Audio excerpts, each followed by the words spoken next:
Halo teman-teman, mungkin di antara kalian ada yang baru masuk PLN atau sedang menjalani masa OJT ya. Dan kalian ingin belajar tentang manuver di Gardu Induk, terutama manuver di byline, by trafo ataupun di by couple. Jika kalian memang ingin belajar tentang manuver, berikut penjelasan tentang apa saja MTU-MTU yang ada di byline atau di by trafo, maka video ini cocok untuk kalian. Karena memang video ini ditujukan untuk mereka yang ingin baru belajar manuver ya. Tapi sebelum itu kita bumper dulu.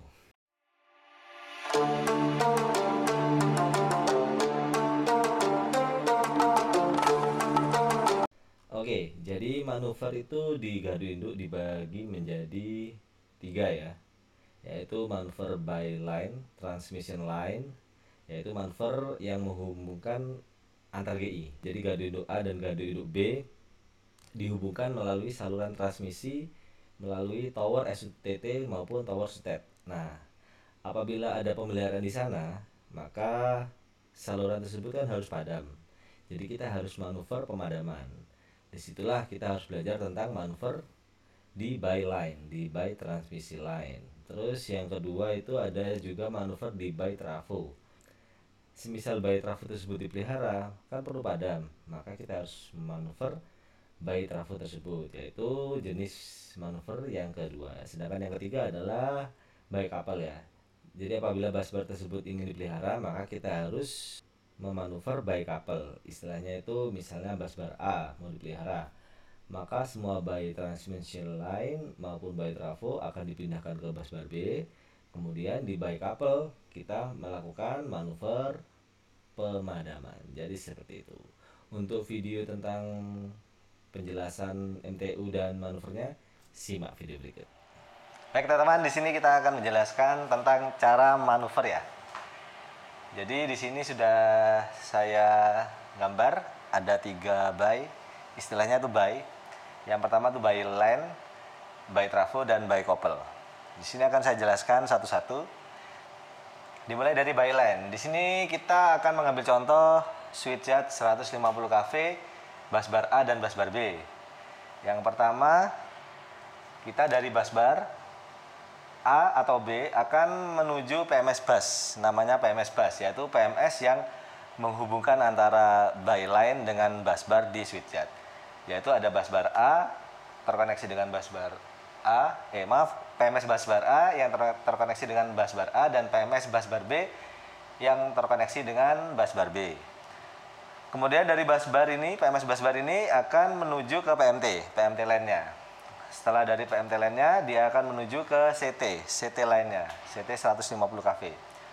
Kemudian setelah itu akan ke PMS line. Jadi di sini fungsi akan saya jelaskan di bagian akhir ya. Saya akan menjelaskan nama-namanya dulu. Yaitu setelah PMS line, PMS line ada juga di situ satu kesatuan ya, di satu alat tuh namanya PMS ground. Dan setelah itu akan ada CVT, PT, dan LA. Baik, saya akan jelaskan fungsi masing-masing alat tersebut. Jadi kita mulai dari PMS busbar ya. Seperti yang saya jelaskan di awal tadi, yaitu menghubungkan antara bus by line dengan busbar di switchyard gardu induk. Kemudian PMT ini ada kepanjangannya yaitu pemutus atau ada istilah lain yaitu CB, circuit breaker, yang berfungsi memutus aliran listrik ketika berbeban. Jadi ketika ada bebannya, maka PMT ini yang memutus. Sedangkan kalau PMS ini pemisah. Dia memisahkan aliran listrik yang sudah tidak berbeban. Bedanya di mana? Bedanya kalau PMS itu tidak berbeban dan PMT berbeban. Kenapa PMT kok bisa berbeban? Karena PMT mempunyai media pemadam busur api yang macam-macam ya. Ada SF6, ada minyak. Kalau PMT zaman dulu itu minyak, ada vakum. Biasanya vakum itu ada di 20 kV. Nah, kebanyakan kalau saat-saat sekarang tuh yang PMT minyak sudah nggak dipakai karena ya selain nggak efektif, boros minyak, juga minyaknya mudah kotor, jadi menggantinya itu juga ya tidak efisien lah ya, tidak efektif dibandingkan dengan SF6 yang model PMT-nya itu bisa lebih ramping karena berbentuk gas media pemadam busur apinya. Kemudian kita lanjut ke CT. CT ini merupakan alat untuk Ini secara awam aja ya, secara umum alat untuk membaca arus yang mengalir lewat byline ini. Jadi ketika ada arus listrik yang mengalir di byline ini, dia akan baca dan dia akan mengonversi, mentransformasikan ke nilai skala yang lebih rendah. Contoh misalnya di byline ini ada 200 ampere lewat ya. Terus CT ini rasionya 200 per 5 ampere. Jadi ketika ada 200 ampere lewat byline ini, maka CT itu akan mengirimkan sinyal ke sisi sekundernya ya. Dari sisi sekundernya itu sebesar 5 ampere untuk proteksi, untuk metering. Jadi fungsi dari CT seperti itu. Terus yang ketiga ada PMS LAN. PMS LAN ini gunanya sama seperti PMS busbar. PMS busbar hanya letaknya saja. Kalau PMS busbar letaknya di dekat busbar, kalau PMS LAN letaknya di dekat ujung LAN pada bayi itu. Yaitu memisahkan antara LAN dengan peralatan setelahnya yaitu PMT atau CT biasanya pada saat pemeliharaan. Kemudian di PMS LAN ini juga terdapat PMS ground yang berfungsi untuk istilahnya tuh mengground LAN ya. Dalam arti itu ketika manuver ini off ya, padam ya, misalnya ada pekerjaan off, di LAN itu masih ada sisa tegangan induksi. Ya mungkin berkisar antara 1 sampai 10 kV ya. Nggak sampai sih 1 sampai 5 kV LAN mungkin ya. Nah, apabila ada pekerja yang bekerja di LAN ya, di tower, misalnya ganti isolator atau apa, itu akan berbahaya. Maka di sini kita juga harus memasukkan PMS ground ini agar LAN yang di tower itu hilang tegangan induksinya. Kemudian setelah itu ada wave trap. Wave trap ini berfungsi untuk menyaring frekuensi ya. Jadi di saluran transmisi kita tuh ada berbagai macam frekuensi. Ya, yang pertama itu frekuensi 50 Hz, itu frekuensi tegangan listrik kita ya, 50 Hz. Dan juga ada frekuensi dari frekuensi rendah sampai frekuensi tinggi. Itu biasanya digunakan untuk PLC, Power Line Carrier, atau dalam kata lain itu sebagai komunikasi, jalur sarana komunikasi antar GI ataupun untuk proteksinya. Jadi wave trap ini berguna untuk menyaring frekuensi selain frekuensi yang 50 Hz. Jadi frekuensi 50 Hz diteruskan ke dalam sistem switchyard, ke sistem ini, sistem gardu induk. Sedangkan frekuensi tinggi dan frekuensi yang lain yang rendah akan disaring kemudian disalurkan ke alat-alat yang memanfaatkan frekuensi tersebut. Salah satunya PLC. Kemudian selain wave trap juga ada CVT ya.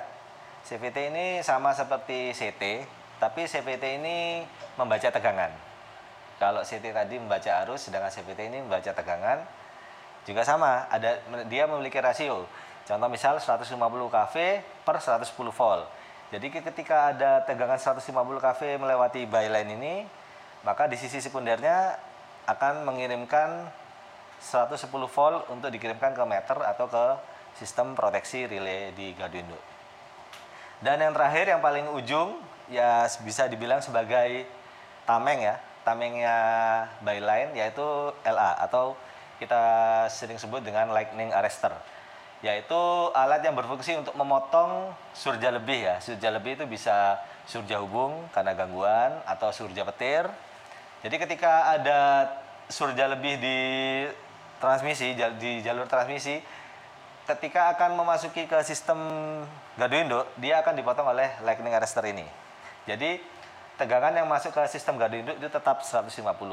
Jadi istilahnya dipotong di lightning arrestor nih. Tegangan lebihnya itu akan dialirkan ke ground.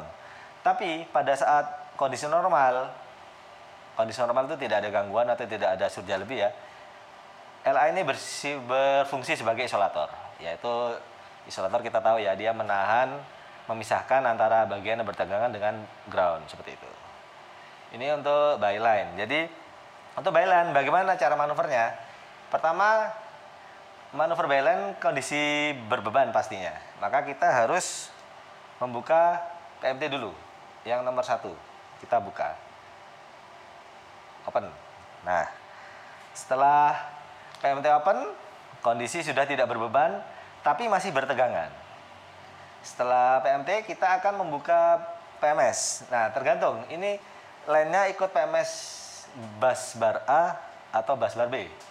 Ketika misal ikut busbar A di sini misal, maka yang kita manuver open nomor 2 yaitu PMS busbar A tersebut. Kita open. Jadi di sini kita udah ada 2 peralatan yang kita open ya. Yang pertama PMT, yang kedua busbar. Kemudian yang ketiga, kita akan memanuver open PMS LAN. PMS LAN kita open juga. Tujuannya apa? Tujuannya untuk mengisolir daerah ini, daerah PMT dan CT ini. Karena biasanya kalau pemeliharaan yang diuji ini. Dan juga yang diuji ini. Tapi nguji yang ini nanti akan ke GI Lawan. GI Lawan kan sudah di open juga. Jadi PT, Webtrap sama LA juga bisa diuji nanti. Setelah GI Lawan juga selesai proses manuver pembebasan. Kemudian yang terakhir, yang keempat, kita memasukkan PMS ground. Jadi pada kondisi normal PMS ground itu terbuka ya. Karena emang kalau tertutup kan pasti konslet ya. Atau hubung singkat. Konslet itu bahasa awam. Jadi pada saat manuver pembebasan tegangan untuk pekerjaan, sebaliknya yang ground itu dimasukkan agar tegangan induksi yang masih tersisa di tower transmisi hilang, diharapkan hilang. Jadi teman-teman yang bekerja di tower atau bekerja di sini ya, di PT, CVT, Webtrap atau LA aman. Seperti itu untuk manuver by line. Kemudian untuk manuver by trafo. Manuver by trafo juga sama, mirip. Ini ada PMS bus, ada PMT. Nah, bedanya di sini tidak ada PMT line. Melainkan diganti dengan PMT, namanya PMT incoming atau lebih kenal dengan PMT 20 kV. Jadi yang atas ini PMT 150 kV, yang bawah PMT 20 kV. Pada gambar terdapat perbedaan ya. Jadi yang 150 kV ini kan hanya kotak biasa. Sedangkan yang 20 kV ini selain kotak juga ada kayak tanda panah ya bawah atas ini. Ini maksudnya gimana? Maksudnya di PMT incoming ini di dalamnya juga ada PMS. Jadi seperti itu. Jadi memang tidak ada PMS lain, tidak ada. Tapi ada namanya PMS, PMT incoming. Jadi PMS incoming, maaf, kok PMS PMT. PMS incoming maksudnya. Letaknya jadi satu dengan PMT incoming. Jadi untuk manuvernya, pertama-tama kita akan membebaskan beban dulu ya. Jadi trafo ini kalau kondisi operasi, jelasnya sisi 20 kV ini kan ada beban nih. Ada beban ke konsumen ya.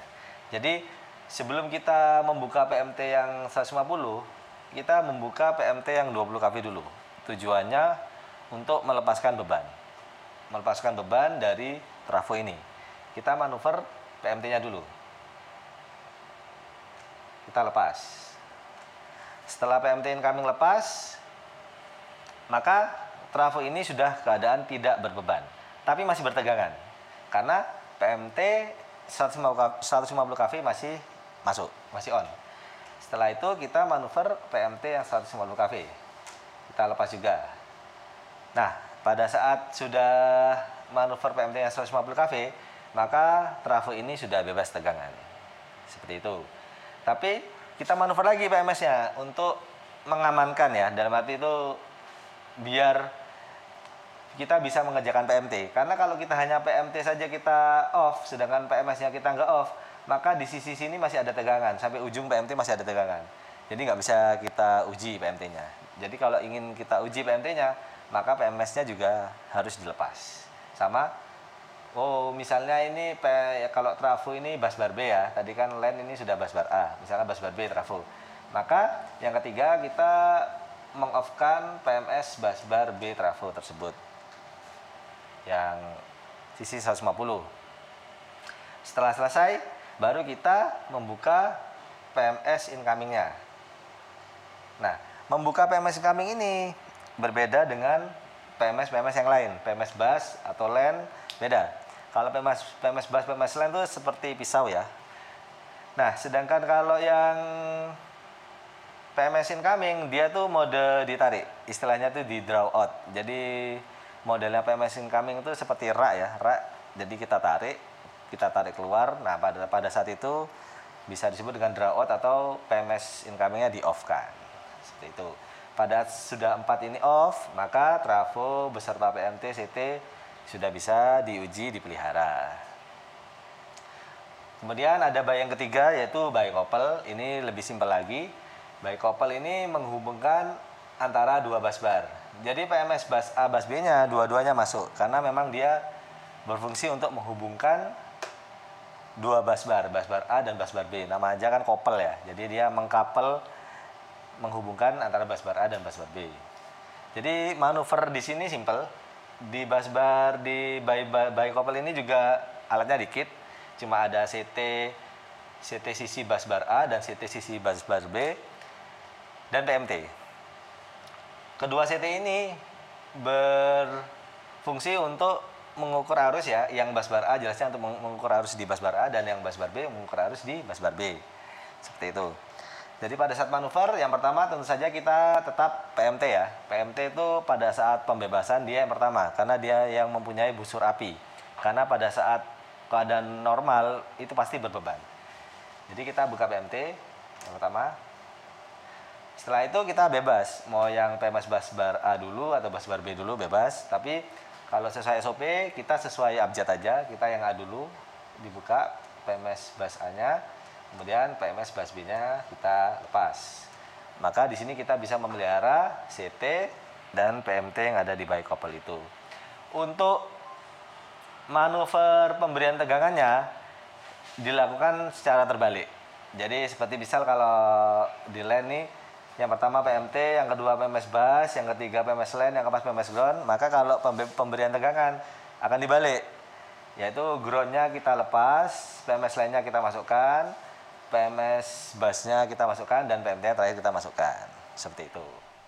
Jadi demikian penjelasan dari saya tadi tentang ya cara-cara manuver di setiap buy ya, buy line, buy trafo, dan buy couple. Juga penjelasan tentang MTU secara dasar ya, karena ini memang dikhususkan untuk mereka teman-teman yang baru belajar manuver di Gardu. Oke, semoga video ini bermanfaat dan jangan lupa subscribe, like, dan share ya untuk teman-teman kalian yang mungkin juga akan belajar tentang manuver di Gardu. Oke, assalamualaikum warahmatullahi wabarakatuh.